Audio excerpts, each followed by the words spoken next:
Warahmatullahi wabarakatuh. Waalaikumsalam warahmatullahi wabarakatuh. Alhamdulillah, alhamdulillahirabbil alamin. Puji syukur selalu kita panjatkan kepada Allah Subhanahu wa taala, yang mana pada kesempatan pagi hari ini kita bisa berkumpul di ruangan kelas 9B yang insya Allah penuh dengan barokah. Amin Allahumma amin. Salawat serta salam juga selalu kita panjatkan, aturkan kepada Nabi besar kita Muhammad Sallallahu Alaihi Wasallam, yang mana yang telah membawa kita dari zaman jahiliyah pada zaman yang serba canggih yang sudah kita rasakan pada saat ini.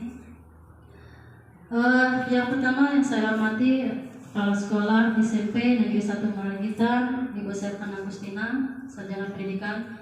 Dan yang saya hormati serta saya banggakan Bapak dan Ibu guru sekalian serta rekan kerja saya, tidak bisa saya sebutkan satu persatu. Dalam kesempatan ini saya mohon izin untuk menyampaikan aksi nyata dari modul 1.4, yaitu tentang budaya positif di sekolah. Sebelum saya masuk ke materi, saya mohon izin dulu bahwasanya berdirinya saya di sini bukan saya menggurui ataupun bukan saya menguasai materi di sini, akan tetapi saya belajar untuk berbagi. Seandainya nanti di perjalanan ataupun di dalam proses saya penyampaian materi kurang pas ataupun kurang menguasai, mohon maaf, mohon dimaklumi, karena di sini saya proses belajar seperti itu. Oke, langsung saja. Di sini saya mempunyai slide ya, yang saya buat dari Canva. Yang pertama dulu Pak. Di sini bisa Bapak Ibu lihat aksi nyata modul 1.4 tentang budaya positif, menyebarkan pemahaman dan pengalaman penerapan budaya positif. Ya. Lanjut. Izin agak mundur-mandir ya Bapak Ibu. Nah, selamat datang para guru hebat, karena di sini semua kita adalah para guru yang hebat ya. Karena dengan guru hebat, insya Allah murid-murid kita juga akan menjadi generasi yang hebat. Terima kasih. Mari belajar bersama, berkolaborasi. Di sini nanti kita akan berkolaborasi, bekerja sama untuk mewujudkan disiplin positif di sekolah kita ya. Di SMP Negeri 1 Balakitan. Lanjut Pak Edo. Nah, materinya di sini ada 7 poin. Konsep utama modul budaya positif. Yang pertama itu perubahan paradigma belajar, disiplin positif, kebutuhan dasar, motivasi perilaku manusia, posisi kontrol restitusi, dan keyakinan kelas serta segitiga restitusi. Yang pertama yaitu pembelajaran dengan paradigma baru. Di sana bisa Bapak Ibu baca, pembelajaran dengan paradigma baru dirancang berdasarkan prinsip pembelajaran. Nah, yang terdiferensiasi sehingga setiap siswa belajar sesuai dengan kebutuhan dari tahap perkembangannya untuk mewujudkan profil pelajar Pancasila. Nah, bahwasanya belajar yang terdiferensiasi, siswa belajar sesuai dengan kebutuhan, ya, kebutuhan dirinya. Bahwasanya pada dasarnya menurut Ki Hajar Dewantara, peserta didik kita itu mempunyai 2 kodrat, yaitu kodrat alam dan kodrat zaman, yang mana masing-masing peserta didik kita itu mempunyai kebutuhan belajar yang berbeda-beda. Seperti yang sering saya sampaikan berbincang dengan Pak Dedi Hirzer salah satunya dan guru-guru yang lain, saya pernah menyampaikan bahwasanya cara kita mengajar atau memberikan materi, menyampaikan materi kepada siswa kita itu otomatis tidak bisa kita samakan. Ya, sama tadi seperti konteksnya ialah sesuai dengan kebutuhan anak-anak kita. Bahwasanya mereka mempunyai latar belakang yang berbeda dan juga mempunyai kondisi yang berbeda juga. Ada anak itu yang kesiapan belajarnya kurang, ada juga yang kesiapan belajarnya cukup ataupun pas. Nah, sehingga dari kita sebagai pendidik di sini untuk menyampaikan materi ataupun mengajar di kelas, otomatis kita tidak bisa menyamaratakan anak-anak kita di kelas, karena tadi ya mereka mempunyai latar belakang ataupun kesiapan yang berbeda, dan juga mereka membutuhkan cara penyampaian yang berbeda juga. Saya contohkan, misal dalam suatu pelajaran, karena kebetulan di sini saya adalah guru BK, jadi saya akan mencontohkan contoh kasus sebagai guru BK. Nah, di sini sebagai guru BK, saya untuk menghadapi anak yang bermasalah, baik itu anak yang berprestasi ataupun anak yang tidak berprestasi, karena masing-masing anak baik berprestasi ataupun tidak pasti ada masalah. Nah, dalam cara saya menyampaikan ataupun membantu anak itu otomatis berbeda.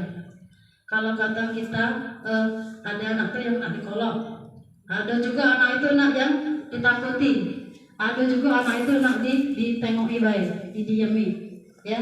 Nah, dari kebinekaan itu, keragaman itu, kita sebagai guru otomatis harus mempunyai trik juga untuk menyampaikan biar apa yang mereka butuhkan itu tadi tersampaikan. Begitu Bapak Ibu. Lanjut. Nah, disiplin positif. Di sini saya rasa kita semua ya sebenarnya sudah menjadi guru penggerak, karena tanpa kita sadari selama ini apa yang kita lakukan sudah tercantum semua di dalam materi guru penggerak ini, ya, yang menuju ke profil pelajar Pancasila. Karena tanpa kita sadari juga, kalau kita flashback lagi ke belakang, apa yang sudah kita lakukan selama ini sudah menuju ke profil pelajar Pancasila. Bahwasanya salah satunya ini tadi ya, disiplin positif, yang mana dalam budaya kita makna kata disiplin dimaknai menjadi suatu yang dilakukan seorang pada orang lain untuk mendapatkan kepatuhan. Kita cenderung menghubungkan kata disiplin dengan ketidaknyamanan. Nah, di sini kan anak-anak paling malas sebenarnya, paling segan dengan kata-kata disiplin ataupun peraturan. Karena kenapa? Disiplin sangat erat kaitannya dengan hukuman. Karena ketika anak tidak disiplin, pasti mereka akan mendapatkan hukuman. Nah, jadi setelah kita sebagai pendidik, tujuan kita adalah menciptakan anak-anak yang memiliki disiplin diri sehingga mereka bisa berperilaku dengan mengacu pada nilai-nilai kebajikan universal dan memiliki motivasi intrinsik bukan prinsip. Mereka bisa menimbulkan motivasi dari dalam dirinya, baik itu dari dalam ataupun dari luar, ya.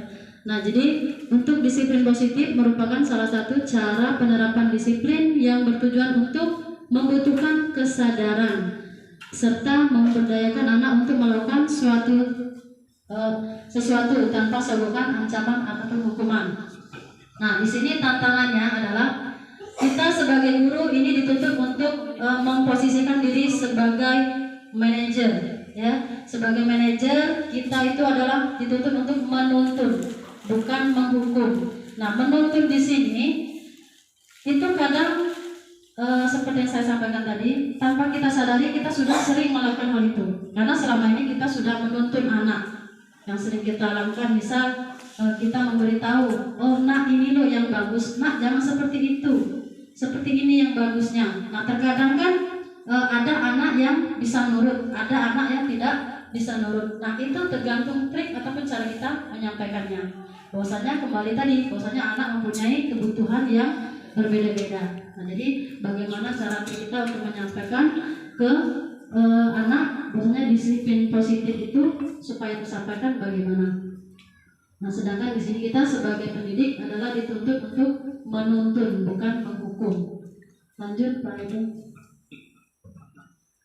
Nah, di sini kebutuhan dasar manusia. Jangan salah Bapak Ibu, kebebasan di sini kita memberikan kebebasan kepada anak seperti konteks kita, kurikulum kita adalah kurikulum Merdeka Belajar. Nah, kebebasan di sini kita seluas-luasnya sepenuh-penuhnya memberikan kebebasan kepada anak untuk berekspresi. Nah, berekspresi di sini anak kita beri kesempatan untuk menyampaikan pola pikir yang positif. Karena kenapa? Karena yang kaitannya tadi mereka merasa diterima di suatu kelompok dan juga bisa menguasai dirinya, sehingga mereka mempunyai kepercayaan diri untuk menyampaikan apa yang mereka lihat, apa yang mereka dengar, dan juga apa yang mereka rasakan. Nah itu. Nah yang terakhir, kesenangan. Oh iya, yang bebas tadi bukan berarti bebas, misalnya bebas keluar masuk kelas, bebas tidak mengerjakan tugas, bukan. Bebas dalam arti kata bebas mengekspresikan dirinya. Yang terakhir, kesenangan tadi. Nah, kesenangan di sini kita sebagai pendidik dituntut lagi untuk bagaimana caranya kita membuat anak itu merasa senang, merasa nyaman. Nah, bagaimana cara itu sebenarnya tantangan kita bersama. Bagaimana caranya itu adalah trik-trik kita masing-masing. Kembali tadi, karena setiap anak ataupun guru juga sama mempunyai kelebihan dan kekurangan masing-masing. Sehingga dari apa yang kita lakukan, apa yang kita imbaskan kepada anak-anak itu mencerminkan kepribadian kita sebenarnya. Nah, kesenangan di sini misal dalam suatu kelas kita buat seperti karena pelajaran misalnya masuk jam pelajaran terakhir, otomatis ya Bapak Ibu, kalau jam pelajaran terakhir itu semuanya ya, termalas, terngantuk, terlapar, terhaus, itu sudah pasti. Nah, tantangan kita bagaimana caranya saat jam terakhir itu walaupun tadi ya, kita bisa melaksanakan semaksimal mungkin. Mungkin salah satunya itu tadi sudah sering kita lakukan, misalnya belajar di luar kelas atau belajar, kalau seperti saya sudah pernah saya praktekkan itu belajar anak-anak saya suruh nonton ya, karena BK saya bawa laptop ke kelas, saya suruh anak nonton, setelah mereka nonton saya suruh mereka untuk menyimpulkan apa yang mereka lihat tadi, seperti yang saya terapkan, apa yang mereka lihat, mereka dengar, dan mereka rasakan. Nah, saya pikir sementara ini yang saya lakukan itu produktif untuk mengatasi jam terakhir yang tadi ya, walaupun terkadang banyak malasnya, tapi itulah tantangan kita. Lanjut Pak itu. Motivasi perilaku manusia. Motivasi merupakan dorongan yang timbul pada diri seorang secara sadar atau tidak sadar untuk melakukan suatu tindakan dengan tujuan tertentu. Nah, motivasi ini kan banyak ragamnya. Motivasi bisa dari luar, bisa dari orang lain, atau juga bisa dari diri kita sendiri. Nah, menghindari ketidaknyamanan dan hukuman ini pada anak-anak. Murid melakukan disiplin diri karena ia takut dihukum. Ini merupakan motivasi ekstrinsik, bukan dari dalam diri dia. Nah, anak-anak sering melakukan disiplin diri, misal anak-anak malas belajar pelajaran matematika misal. Nah, karena dia merasa takut untuk menghindari supaya tidak dihukum tadi, dengan terpaksa dia akan mengikuti pelajaran. Nah, itu sudah dia sudah melakukan motivasi ekstrinsik ya, motivasi dari luar, bukan dari dalam dirinya.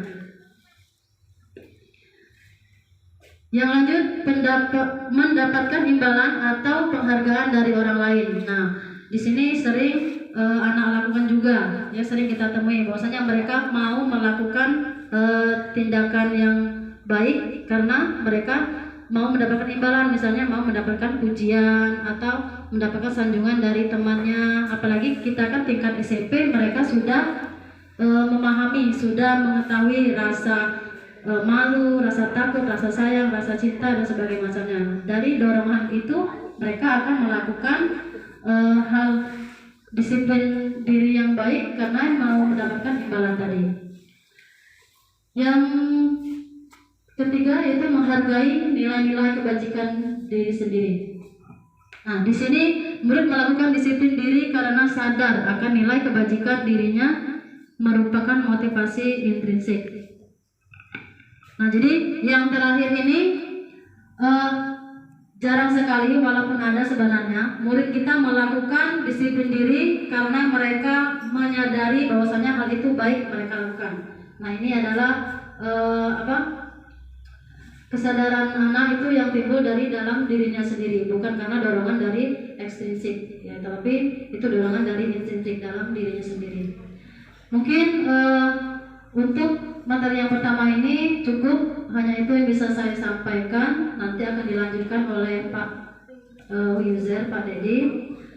Untuk kesempatan ini saya akhiri, nanti akan dilanjutkan oleh Pak Dedi. Sebelum saya tutup, saya mohon maaf dulu seandainya dari penyampaian ataupun dari tingkah laku saya kurang berkenan. Pada Allah saya mengampun. Saya akhiri, wabillahi taufiq wal hidayah. Wassalamualaikum warahmatullahi wabarakatuh.